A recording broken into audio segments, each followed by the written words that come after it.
Station as part of the Digital Solutions program. Today, our webinar is on strategic marketing, specifically on a shoestring budget. So we're going to go through a range of different things today. My background is marketing and marketing strategy. So hopefully a lot of what we're going to go through is based on sort of real life examples and personal experience. But please feel free to stop me at any time and ask any questions. If you use the chat functionality on Zoom, then I can answer as we go. Also keep in mind, I will allow a little bit of time towards the end of the session to answer any questions that you might have as well.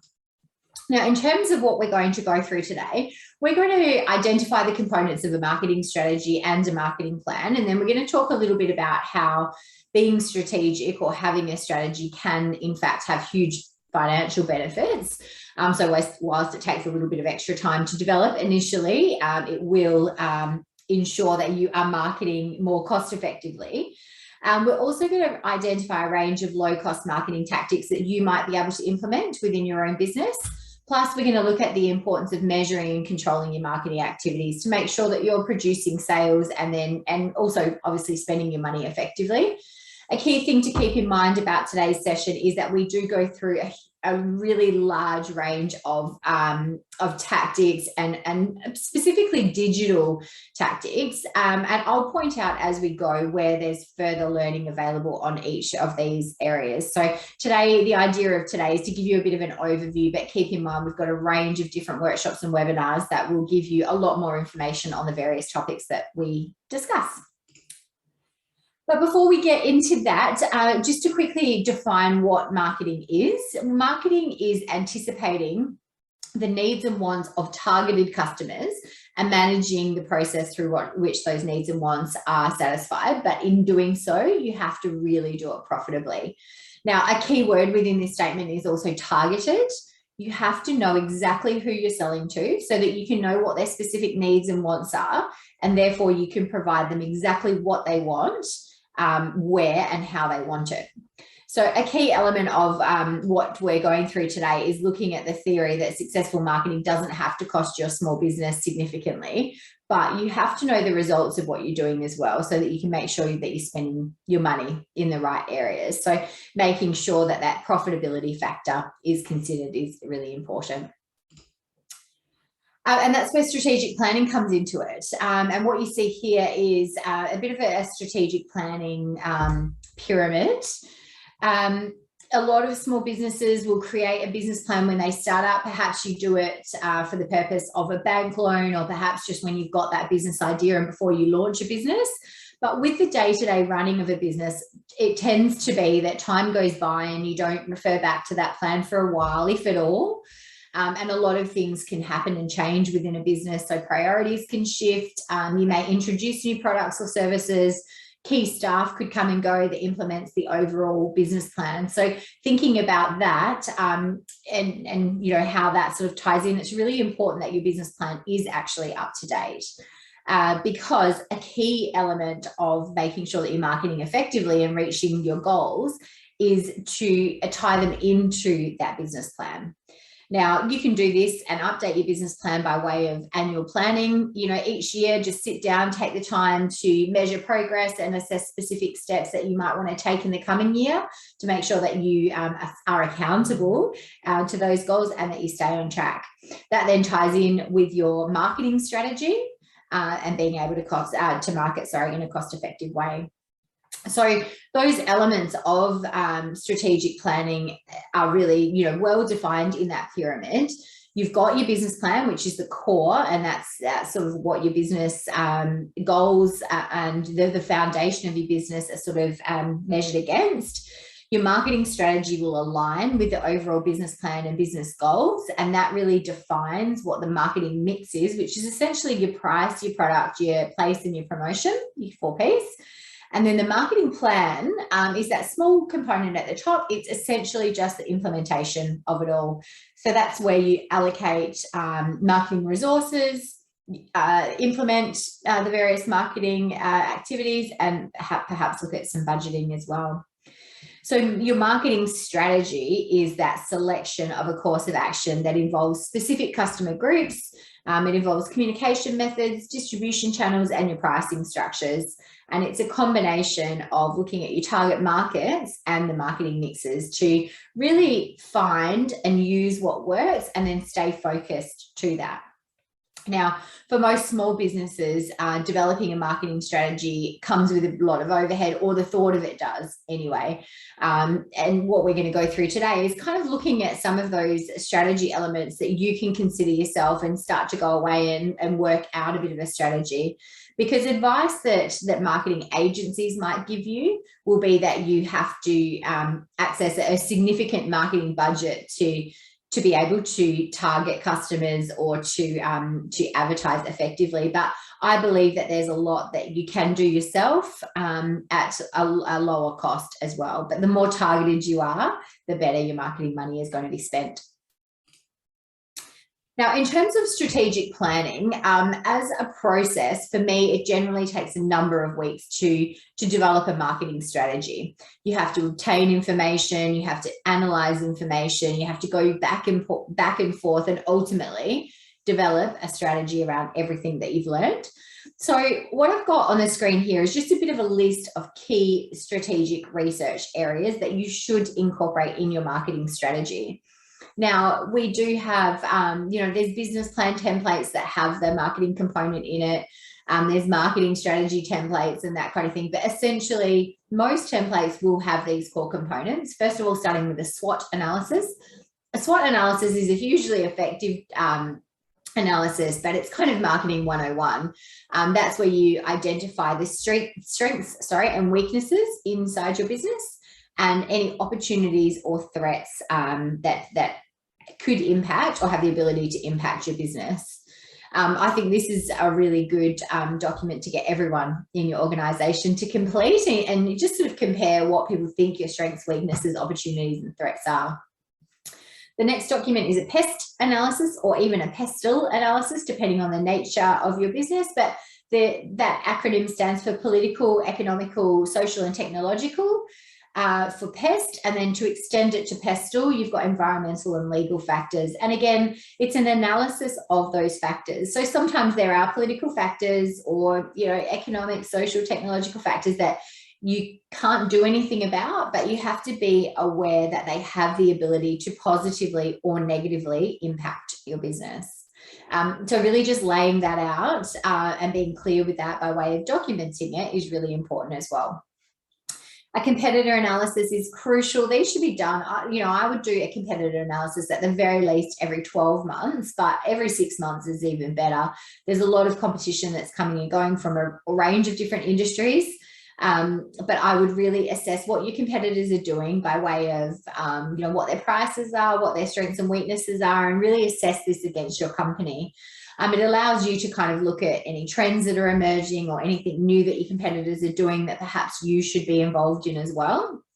It allows you to make sure that you're on track with pricing and perhaps where you need to adapt or grow to stand out from your competitors too. So competitor analysis is pretty crucial.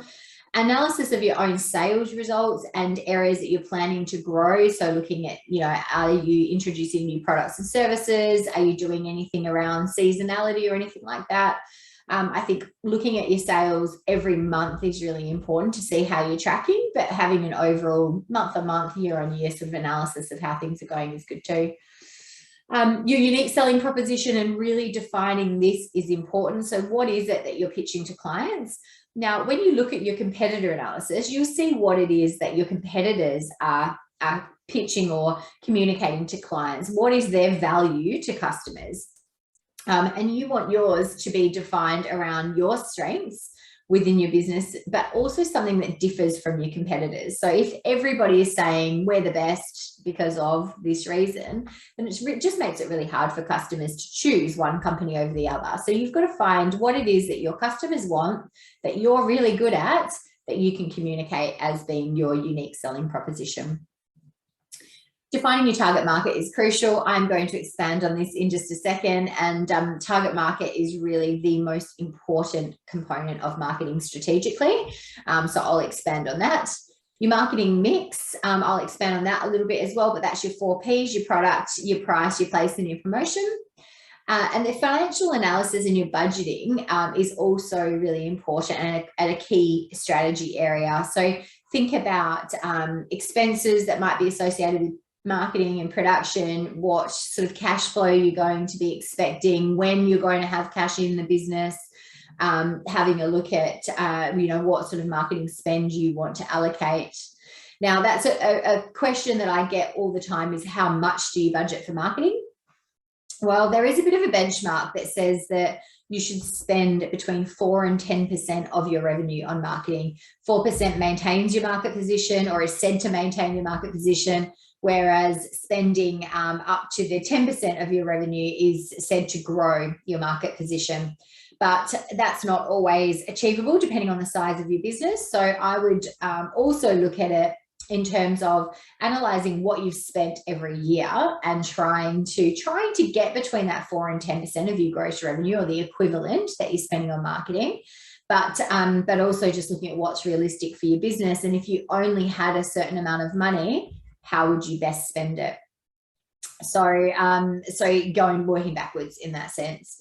Now, some of those strategy areas that are listed there are really straightforward and obvious, and it's a matter of going away and doing the researching your company internally and doing a bit of external research as well, whereas some need a little bit more explanation. So I'm going to expand on these now.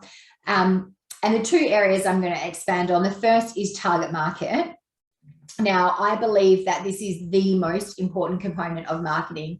You have to truly understand your target market. Now, a target market is a market segment that has been selected by your business for marketing attention. So different to who you get through your doors, this is a segment that you're selecting. So you're saying this is who we want in our business. Now, through research of who your target market is or who your target market could be, you might find that there are some segments that no one's reaching and no one's communicating to, or there might be target markets that are being served by competitors but not very well. Or you might also identify that there is a target market that could be very good for your business, but they're a lot more difficult to get to because they're inundated or saturated with options. So it's really important to understand that side of it as well. Market segmentation involves dividing customers into groups or market segments that have common characteristics. Now, they can be segmented or divided along a number of different dimensions. Most common tends to be demographics because it's the easiest, but you could also look at psychographics, generations, geographic locations, the specific behaviors, so benefits and the usage of your products. But keep in mind that if you don't have a clear image of your target market, as a small company, you try to reach everybody, and what happens is you end up appealing to almost no one. So you should be able to really clearly define that target market. You should be able to describe them, to visualize that person, exactly what they look like, age brackets, where they come from, what their background is, absolutely everything about them. Now, when you're looking at target segments, to be a viable segment, it should meet a few key criteria. First of all, the individuals or the businesses within a segment should be homogenous. So they should all be alike. They should be grouped because of these common characteristics. Now, you might have 2 or 3 target markets, which is absolutely fine, but group them according to their characteristics. They have to differ from the general population and be different to other market segments, significantly different to other market segments. And they have to be large enough to be financially viable for you to actually advertise to them. So sometimes you get customers through your door, they're going to come through your door, but you don't have to advertise to them as such. So they're a market that you get, but they're not a target market.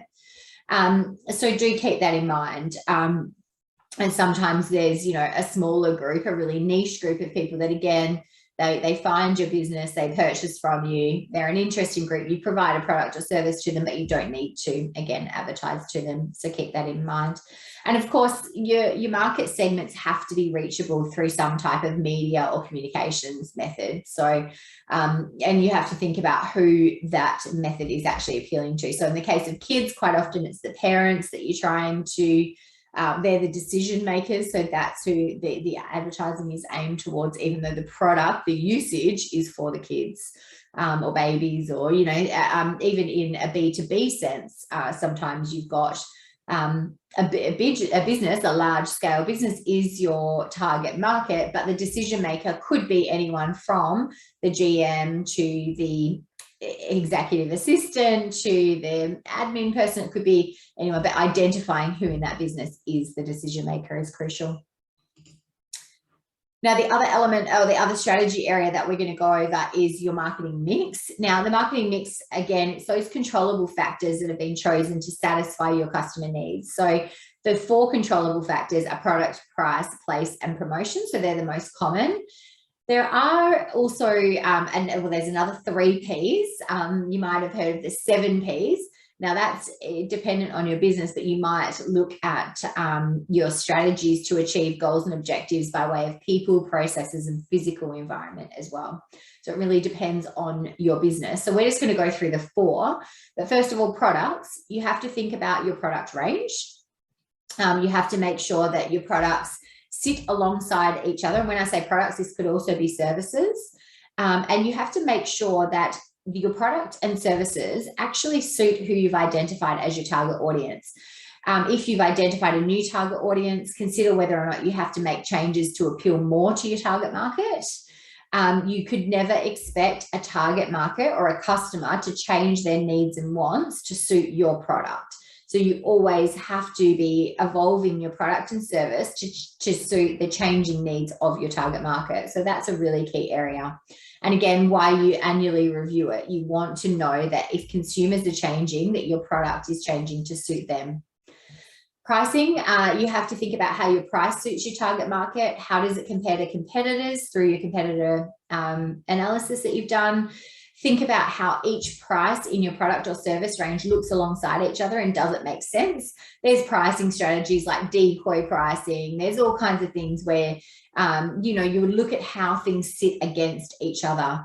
Also looking at whether or not your pricing allows for enough profit. Now, I constantly, or regularly, I should say, talk to businesses about pricing and ask them what's your most profitable products or services. And it's a question that very few businesses are able to easily answer, but it's so important that you understand what is your most profitable product or service. And then you will start to think about how you can sell more of that and perhaps dedicate, more of a focus in that area. Then you've got your place. This is where people will look for your product or service. Is it online? Is it through some kind of wholesale sort of channel? Is it, by way of bricks and mortar sort of store? Now, if you're looking at a wholesale arrangement, you might have to go back to your pricing and incorporate that into your strategy as well. You might have a retail and a wholesale pricing. So understanding, what percentage of your business is going to come through a wholesale channel versus retail is really important when you're looking at pricing as well as your place or your distribution. Then you've got your promotion. So your promotion, and this is sort of a strategy area, is really what is your strategy around promoting your product or service? Where are you going to market it? How are you going to get to your market if you're attracting consumers directly? Where specifically, do they consume media and advertising? And what type of methods appeal to them? So to answer this strategy kind of area, you have to know your target market very, very well to be able to determine exactly how and where you're going to promote your product and service. And we've just had a question come through asking if the place is where people find you rather than where you are located. Yes, the place is where you distribute your product or service. So that's not place as in your physical location, but it's where buyers look for your product or service. Is it going to be online and direct to them? Is it going to be by way of walk-through traffic? Again, because that could impact your premises. Or is it through an agent or some kind of wholesale sort of situation? So it's distribution channels is what you're looking here. So place or distribution. So that was an absolute fly through of the development of a strategy or a marketing strategy. It takes a lot of time and patience, and there's a lot of research that has to be done. So internal research, analyzing your own business, but external research, analyzing consumer behavior, competitors, and lots of other external areas. So, you know, in terms of the development, I would allow several weeks to develop a marketing strategy, because you don't want to sit there and try and do it all in one go. There's just too much information. You have to interpret some information, analyze it, maybe sit on it, think about it for a little while, and then go back and take action based on what you find. So you can be very targeted and spend your funds, particularly if funds are limited, very, very well if you've got a solid strategy. Now, to recap, the key reasons that you should strategically plan are, first of all, that it composes that big picture, and it does it through pinpointing the specific target markets that you'll serve, through determining your customers' needs and wants through market research. That then allows you to analyze your competitive advantages and build a marketing strategy around what makes your business differ or stand out from others. And then it also creates a marketing mix that meets your customers' needs and wants. So some key considerations are that your strategic planning has to match your resources and capabilities, and that's really for long-term growth. But you do also have to factor in all components to get that true big picture. Now, I firmly believe that strategic planning should be an integrated activity. So involve as many areas of your business as possible. If you don't know what's going on the front line, for example, and you're sort of responsible for the business management and behind the scenes, and you might miss something. So, and vice versa. So getting as many people within your team, or as many relevant people within your team, to provide some of this information, what they know about competitors, you know, the SWOT analysis, the pest analysis, those kind of things. And getting them together to discuss that and talk about marketing, you know, at the very least on an annual basis, is very, very helpful. So that's really the most important element in marketing on a shoestring budget. Know exactly who you're talking to, what products they want, where they consume media, which is where you should advertise, and then no marketing dollar should be wasted. So now we're going to look at some specific low-cost marketing activities that you might be able to implement in your business. As I said, some of these things you might be implementing already. Some of them might be starting to get a bit technical and you want more information, but everything that we go through today, there is further learning available on. So please keep an eye out for that, as part of our webinar series. Now, before we get into some of the online stuff, I just wanted to touch on a few, I guess, key things that you can consider, some essential low-cost marketing activities. Now, this is assuming you've done your research, you know your specific audience, you're targeting your advertising towards this specific audience and where they consume media. So some of the low-cost marketing activities that I would absolutely consider are, first of all, online, and we'll talk a lot more about online activities shortly, but just doing an online audit to make sure that your online setup is solid. So your website, your SEO, some remarketing at a minimum, seeking referrals and reviews online, and making sure that you're actually listening to those reviews and responding to them. So you've got alerts to know when people are providing feedback to you via Google, via Facebook, or any other industry-specific review sites. So know what sites you might be being reviewed on, and make sure that you are actually active on those. The second thing is to personalize your marketing. Now, email and social media should all talk to your target audience, and you should be talking about relevant events at relevant times of year, relevant topics, that kind of thing. Now, if you're obtaining an email database within your business, you can talk more specifically to those people, and you can give them products and services that are tailored to them specifically. In terms of getting new customers in the door, once you've got a customer through, they cost very little to keep, subject to you providing a great product or service. So I would say create new customer offers to get them in the door, then stay in touch with them. Keep them in your cycle. Now, it costs about 8 times more to get a new customer than it does to retain an existing. So if you've got a great and simple way to get them in the door, then it's up to you to serve them well to keep them. Nailing your USP or your value proposition is really important, and then focus on developing content that highlights that and storytell it through your content. So let's say your number one or your unique selling proposition is your industry experience, for example, depending on obviously your business, your product and service.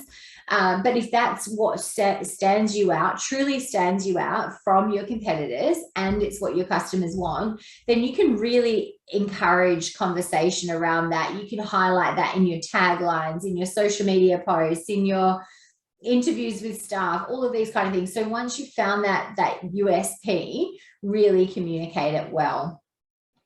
Now, PR is also a key area that you can really utilize to your advantage. You can be your own PR advocate. We actually have a media and PR webinar specifically that will go through how you can get or be your own PR advocate, get some free publicity and engage with the media. As small businesses, we quite often have, a great story, and things that appeal to the media can very much be in line with personal stories. So keep that in mind, but look out for that training as well. Sponsorship opportunities are also great. Again, you have to make sure the target market matches your target market, and then it will equate to a good PR opportunity, as well as perhaps a good advertising opportunity. So let's say, your target is families and mum and dads with small kids, then sponsoring the local footy club may be something that is worthwhile for you. Whereas if you had a very corporate target market in a city, executive, male, certain demographic, then again, that local footy club's probably not where your market's at. So therefore, it might feel good to sponsor them, but it doesn't actually equate to a good business decision. So keep that in mind. And lastly, just don't forget about grassroots marketing, signs, handouts, billboards, use your own car and venue, and those kind of things. And do consider traditional marketing. So many people say to me, do you just consider traditional marketing dead? Absolutely not. What we're going to go on from here and talk about is we're going to explore some key online marketing tactics. And that's because online is very trackable. You can be very targeted. But I would always consider traditional marketing opportunities as they arise. So have a look, let's say you have an opportunity come through to you. I would have a look at who the target audience is, what the cost is, making sure it can fit within your budget. And if it meets the requirements of your product, the timing and that kind of thing, then it could be a good opportunity. So as I said, we're going to go on and explore some key online marketing tactics and how best to market your business online, because every business, no matter your industry, should be online, and you can really maximize your online presence to get new business and capitalize on every dollar that's spent. Now, online advertising can be really targeted, but it's also very trackable. So that takes the guesswork out as to whether what you're doing is actually producing results. So it allows you to really, work on what's working, and then maybe divert funds away from things that aren't working.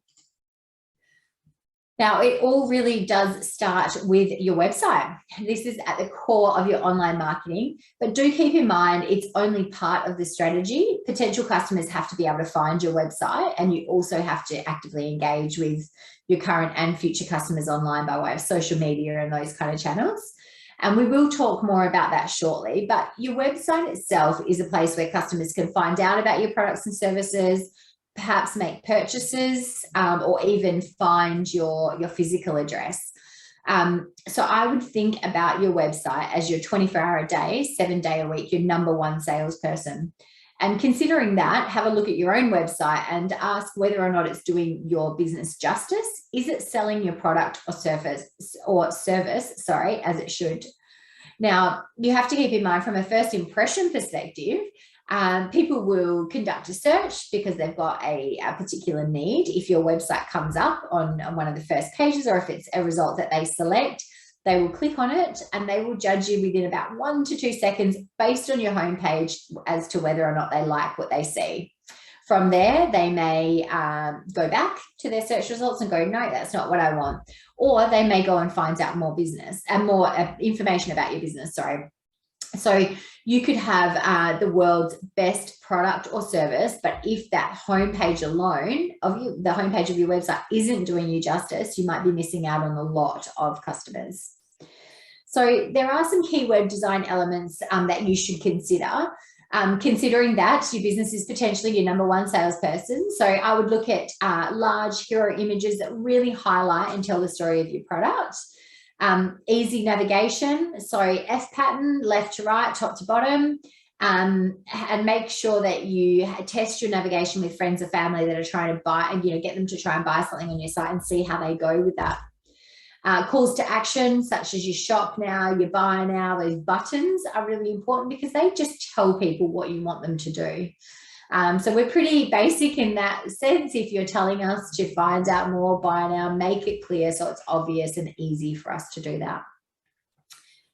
It should be fully responsive and obviously mobile friendly, but responsive means it looks good and size-wise and menu-wise, it will appear well no matter what device they're on. So whether that's desktop, tablet, or mobile. So the example that you see on your screen now is a good example of a responsive website where the content stays the same, but it adapts its size and shape based on the size device that you're viewing it on. Content is really important on your website. Customers need to be able to get enough information about your business, and the content has to flow so that it makes sense.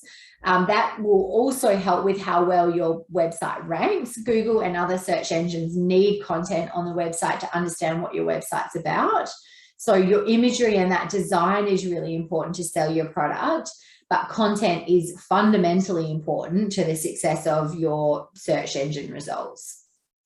Now, also keep in mind that everything about your website should be speaking to and aimed at your target markets. Now, this will be design, colors, fonts, technology, functionality. It's all about who you're aiming your marketing towards. So again, go back to refining your target market first and foremost, and then everything should flow from that afterwards.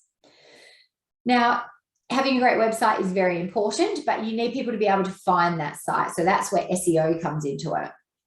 I've used the term SEO a couple of times.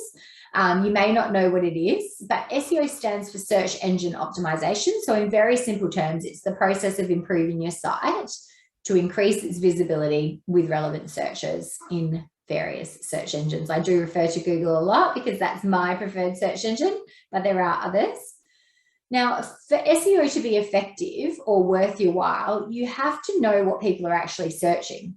So that's where keyword research comes into it. So we have fantastic webinars on SEO, but we also have a really good webinar on keyword research. And I believe that you should do keyword research before you do any SEO or make any changes to your website. So you need to know what people are actually searching to get to your site. Keyword, you might have a brainstorm and think, oh yeah, I think people search, local cafe to get to my website. Keyword research will actually prove what search volumes there are for that term. Your next step is then to improve your website and make changes to your website in line with SEO tactics to improve its ranking for that search term, I should say, or a variation of search terms. So that's really important. Keyword research, I can't stress enough how crucial that is.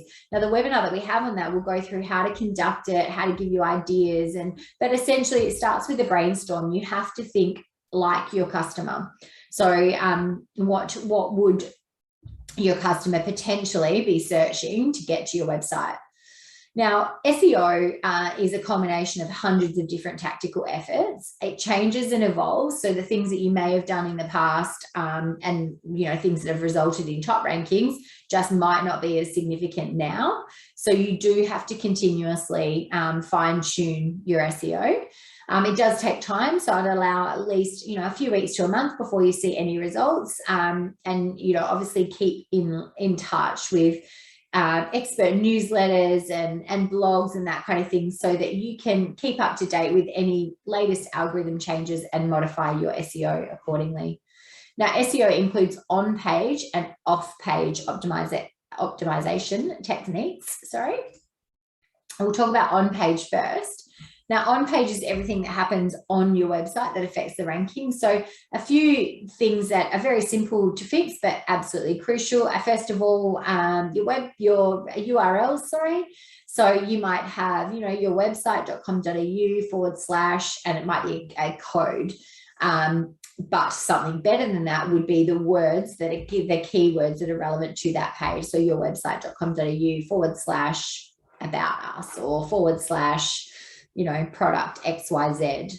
So those readable URLs are really important. Internal links are important. So page-to-page linking. So this, you see good examples of this on a homepage that might talk about your product range. So when you're talking about, company XYZ has a range of products from product A to B to C. And when you talk about product A, that's a clickable link that takes that customer straight through to the page that has information about product A. And so on. Now, it's really important from a user perspective because it saves the user having to go back up to the top of the menu, find the relevant page, then click on it and find out more. If you're talking about it, take them straight there. And I would have a look at that throughout your website and find where there are internal linking opportunities. It really helps from an SEO perspective, but like I said, the actual customer will love it as well. 301 redirects, that essentially is, basically redirecting someone from a page that you may have taken down or changed the URL of. So you're basically saying that this page used to live in X location, but if anyone goes to that, take them to this other page. So it stops people getting errors, the dreaded 404 error. Page load times are really important, so keep an eye on the speed. Now, image sizes, unused code, those kind of things can really impact speed. So make sure that you test it regularly. There's also page title tags, there's meta descriptions, there's alt tags, but they start to get a little bit more technical. So we're going to expand on those now. Starting with page title tags. Now, you can see here what's in the red square. Now, each of the pages in your website should have its own unique title tag. Now, that will include the main keywords for that page generally. So it's not the headline that's displayed on the actual web page. It's only visible in code view if you're looking at the back end of your website. But it's what Google and other search engines will use to display as the main title in their search results. So as an example, what you see here, now the optimal length is about 60 characters. That's long enough to display a good title without it getting cut off. Don't use stoppers like the, is, and those kind of things. You really want to focus on keywords there, but you also want to make sure that it gets people across the line in terms of gets them to click on your website as opposed to what else they see in their search results. So I would consider primary keyword first, but aside from being that critical factor for search engines, it can heavily influence users if it's more likely to be clicked. So make sure it makes sense. Meta descriptions are the part underneath. Now, this, again, it's not visible in any part of your website, but it is behind the scenes you may have an SEO plugin or in the HTML code. But it's a little description that's found under your title in search results. Now, it's generally 160 characters. So make sure you keep within that 160 characters to make sure that your text doesn't get cut off. Absolutely don't use the same meta description for every page on your website. It should be unique to the actual page because every page has different content on it. Now, it doesn't usually affect your ranking in search engine, but if it's well written, it will encourage people to click through to your site, which is obviously great. But it's like a mini ad for your web page and it's completely free. So a key thing to keep in mind is if you don't enter a meta description for your pages, search engines like Google will do it for you by just taking a bit of a sample or a snippet from the text of that particular page. Now, I see this quite a bit, and sometimes they're cut off or they're not relevant to the actual keywords. Yeah, I'd really take control of that area and do think of it like a mini ad that's free. Then you've got alt tags and heading tags. So on the left-hand side, you see an example of alt tags. Alt tags are used for images. So they're essentially an HTML tag that you can use to describe what that image is. Because as a search engine, they can't see an image and interpret what they're actually looking at. So they rely on the description.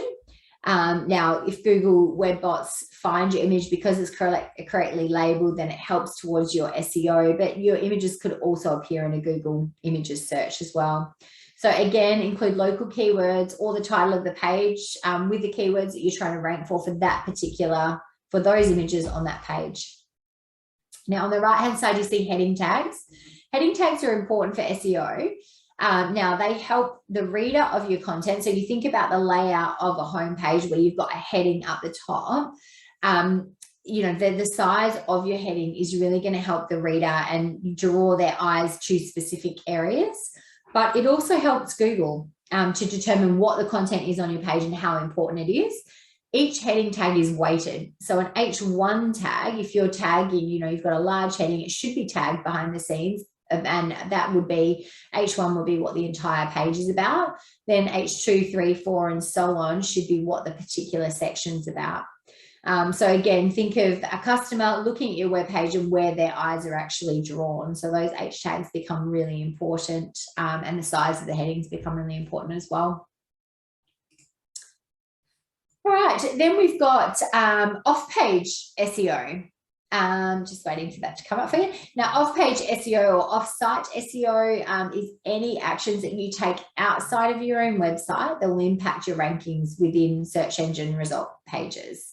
So off-page SEO, it really should make up the majority of your SEO strategy because it helps to, and it's continual, but helps to build the credibility of your website. And you want your website to rank above others that have a similar message. So to do that, you have to build the website's authority.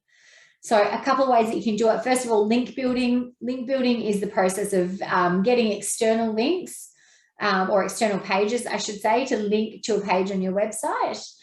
It can be complicated, it can be time consuming, not all links are equal, so a link from a more authoritative or a better website is going to make a greater impact on your search engine results than a link from a newly built or a low quality site. But essentially, you know, search engine bots will count all of the links that come into your website. They'll give more weight to quality links and rank your website accordingly. So if your site had 100 poor quality links and your competitor had 15 good quality links, for example, the chances are that your competitor will rank higher than you. So do keep that in mind. But Google has also become really good at spotting scams. So make sure that you are earning links or links are coming from good quality sources, or their quality links, basically. So they should come from a trusted and a reputable site or some kind of site that's relevant to your business. Generally speaking, that they are more difficult to come by and there's some kind of human intervention to implement. So you might have a membership, for example, or a supplier that you're working with. So that human factor is actually the fact that you've got that membership and you can speak to them about implementing this link on a link on their website back to yours. You should try and link to pages that have relevant content. So don't always just go for links to your homepage. Links to specific pages are better. But there are some ways that you know, to get backlinks. First of all, organic backlinks are great. That's SEO gold, and that really happens when a user of some sort is so impressed by your content that they link to it or share it. So just think that you've written a blog, for example. They like it so much that they post that on their socials or on their website and link back to it. So if you are blogging or producing content, make sure that it's unique, that it's useful, and you know, exceptional enough for someone to want to link back to it. If you are posting blogs and that kind of thing, or publishing articles, make sure that you are actively sharing them on social media channels so that people can potentially find them and know to want to link to them. Building backlinks is another way to link build, and you do that through networking or relationship building. You need some kind of plan of action, but I would make contact with other website owners that are relevant to your business, like I said, membership organizations and that kind of thing. I'd also methodically check for any unlinked mentions of your business. So you might have, and I do see this all the time, where a blogger will experience a product or service, but they just do it as a customer. They don't actually try and ask you for anything for free, but then they do blog about your business, but they don't include a link. So there's things like Google Alerts that you can set up to be advised when there are mentions of your brand happening online, and you can then ask for a linked mention as well.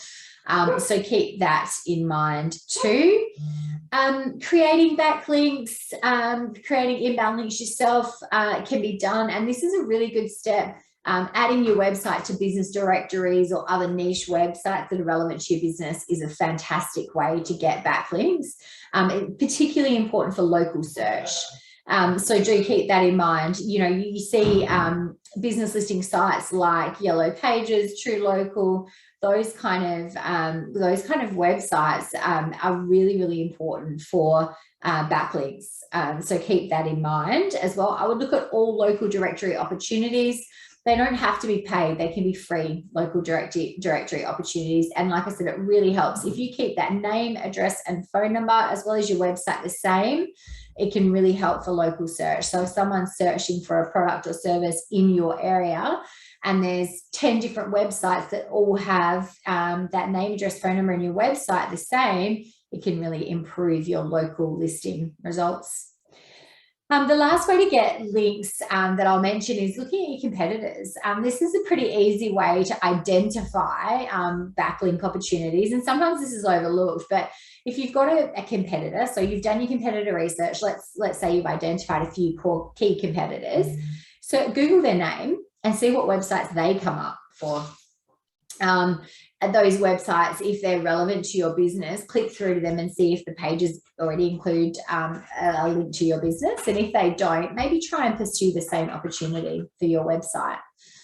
So keep that in mind. Social media is also really, really important. Social media sends signals. So all of the activity that you have in social by way of comments, likes, shares, and engagement that you have on social actually sends signals to search engines like Google and helps with your SEO. I mentioned brand mentions and influencer marketing as you know, additional ways to sort of improve your off-page SEO. But I would really look at setting up Google Alerts. You set them up in your Google profile, and you can basically just set an alert for any key search terms that are relevant to your business. So obviously your business name, and that way, anytime your business name appears anywhere on the web, Google's going to send you a notification of that. You can have a look. If it's an unlinked brand mention, I would ask for a linked opportunity. Now, I had a similar circumstance recently. I had a Google alert in place for my business name. I got the Google alert, so I got an email come through and it said, you know, your business has been named on this particular website. So I clicked that link, went and had a look at the website, and yes, it was a great review, or, you know, a story about our business, but they hadn't linked back to our website. I knew who had written it because we'd already had you know, some engagement. So I had their details, and I contacted them and said, thanks so much for producing that article. Is there any way you can just, you know, link to our website at the end? And they were able to do that. So they just overlooked at it. But from our perspective, now it had really good SEO value as well as having good PR value. So think about that. Those Google alerts are absolute gold to let you know what's going on with your business anyway. Then we've got pay-per-click advertising. So SEO is ranking organically when people search, but then there's also SEM, which is search engine marketing, where you can set up advertising that, like I said, is generally pay-per-click. Now, we're not going to go into full pay-per-click advertising today because that is an extensive topic that we also do cover by way of dedicated webinars, but I will just quickly touch on remarketing. Now, remarketing through the Google Ads network is a form of advertising, and it is pay-per-click advertising. And done correctly, it can be great for increasing brand awareness and for influencing conversions at a pretty low cost. You never see, and I've never seen an expensive remarketing campaign, but And you'll understand more when I explain the concept. So if you're not aware of it already, the concept is quite simple, where you're reinforcing your brand to people who have already visited your website. So as you can see on the image on your screen, you've got a prospect, somehow they've hit your website or become aware of your business. Now that could have happened through a social media post that they've seen. It could have happened through a search that they've done. They could have seen your car driving past. However, they've come to your website, they have. Once they're on your site, Google tracks them. And then when they leave your site, your ads start to appear in banners or pop-ups on other sites that they browse. So you will have most definitely been a recipient of remarketing. It is hugely valuable because you know that prospect has some connection to your business already because they've been onto your site. Now, you can do a very similar thing with Facebook remarketing. So you have to install a Facebook pixel on your website. But a similar thing happens where somehow they've come to your website. Rather than Google tracking them, we put a bit of code on there so that they're Facebook tracked, basically, or they're tracked. And then when they go into Facebook, we can then start to advertise to them. So both of those methods of remarketing essentially are very good for increasing brand awareness. They can be very low cost. It is fantastic in that you are just reinforcing your brand or your message to people that have already been on your site.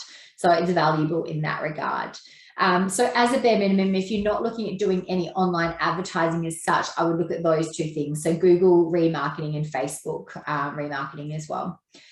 So certainly keep that in mind, and keep in mind we do have a lot more information by way of our advisors, but also our webinars on those topics. Now, a really critical part of marketing effectively and doing so on a shoestring budget is controlling and measuring your marketing. So essentially, you're going to define your method of measurement before you launch any advertising, because you want to know that whatever you're doing can be tracked. But you absolutely have to evaluate each and every marketing activity. And like I said, by defining that measurement before you implement the activity, you will have a method to measure what you're doing. I would then look at identifying any causes of deviations and comparing your goals to your results. I would look at new plans and actions. So if you do have deviations, I would correct any problems that you've identified.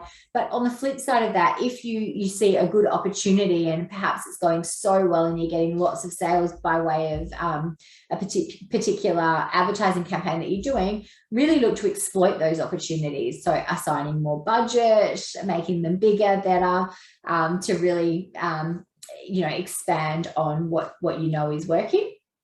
But I would always stay disciplined and follow your price and your quantity objectives.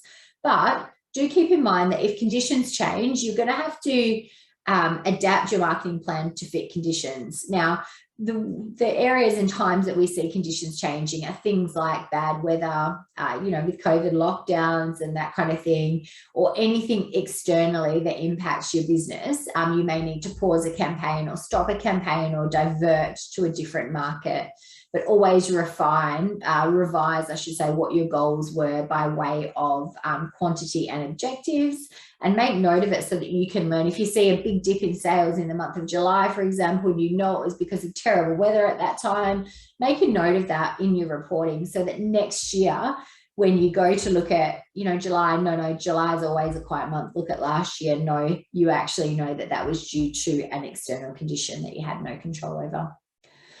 Now, I believe the best marketing plan and marketing strategy is one that you review very often. And when you do learn those kind of lessons from one year, they're carried over to the next. So you're always learning from them.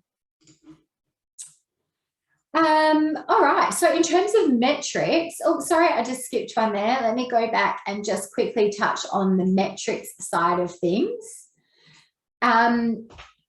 You need to consider what you're measuring, and I think some typical metrics and what I would recommend that you sort of measure at a minimum on a monthly basis would be things like sales and leads. So look at your total sales, look at sales of specific products and services. I would look at the cost associated with your marketing, so your marketing spend. And I would look at conversions. So how many inquiries or leads are you getting versus how many sales? I'd also look at your web stats. So look at your users, unique users, which is how many people came to your site. It's a bit of a golden stat, that one. I would look at also sessions. So how many sessions. It's similar to users, but one visitor can return and have multiple sessions. I'd look at how many pages they're viewing. Now, the average pages, the more engaged they are with your website, the more pages they'll sort of look at. So keep that in mind. You can set up goals and conversions by way of your Google Analytics as well. So I'd have a look at that. And then look at referral traffic. So what traffic, what hits you got to your website from third-party sites. And that will kind of be giving you a little bit more tangible results essentially on what that link building is doing as well. Then your social media stats. Now, the number one stat for social media, and I think the most important stat, is really how much engagement you're getting per post. So you could post 3 times a day, but get no engagement. And therefore, I feel like you're wasting your time. Whereas you could post just once a week and have really high engagement. And that's what you need to learn from and create more posts like that. Because the more engagement you get, the higher the rate of, the coverage that you're getting, and the higher the consumer awareness is going to be, but the better it's going to be for things like SEO by way of social signals. So keep that in mind. That wraps up our session on strategic marketing on a shoestring budget. So I do hope that that's helped. Like I said, there is a lot of information that we go through, and there is more information available on each and every area of online marketing that we covered. As part of this digital solutions program, the Commonwealth Government program, you can get access to advisors. We've got more than 90 advisors across WA, Queensland and NT. And, they all specialise in different areas by way of digital strategy and a range of other business topics. So do keep that in mind and reach out as part of this program. For $44, you get 3 one-on-one sessions with an advisor, plus you get to make up a learning package beyond that with webinars and workshops and that kind of thing. So there is a little bit of eligibility around that. Like I mentioned, WA, Queensland and NT, you have to employ fewer than 20 full-time staff and be operating for profit. So keep that in mind. I'll stay on now and answer any questions that you might have. But thanks for joining me today, and good luck with your marketing. I do hope that you're able to implement some of those tactics or learn a little bit more about them as you go. We'll talk to you soon.